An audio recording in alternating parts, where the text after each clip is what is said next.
BNP মহাসচিব মির্জা ফখরুল ইসলাম আলমগীর বলেছেন, গণতন্ত্র প্রতিষ্ঠা ও একটি বৈষম্যহীন সমাজ গড়ার লক্ষ্যই ছিল মজলুম জননেতা মাওলানা ভাসানীর রাজনীতির মূল দর্শন। তিনি আজ জাতীয় প্রেসক্লাব মিলনায়তনে ভাসানী জনশক্তি পার্টি আয়োজিত এক আলোচনা সভায় এই কথা বলেন। সংগঠনের সভাপতি রফিকুল ইসলাম বাবলুর সভাপতিত্বে সভায় সংগঠনের কেন্দ্রীয় নেতৃবৃন্দ বক্তব্য রাখেন।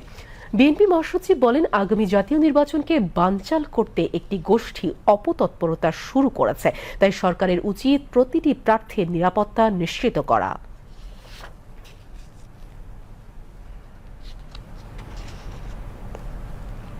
আমরা বিশ্বাস করি বাংলাদেশের মানুষ গণতন্ত্রের পক্ষের শক্তিকেই তারা রায় দেবে। বাংলাদেশের মানুষ নিশ্চয়ই লিবারেল ডেমোক্রেসির পক্ষেই তাদের রায় দেবে। এখানে আমরা মনে করি যে সেই উগ্রতার কোনো স্থান নেই, উগ্রতার স্থান থাকবে না। যে অবিলম্বে সকল প্রার্থীর নিরাপত্তা নিশ্চিত করুন এবং এই নির্বাচনকে যেন সম্পূর্ণভাবে সন্ত্রাস মুক্ত হয় তার জন্য ব্যবস্থা গ্রহণ করুন।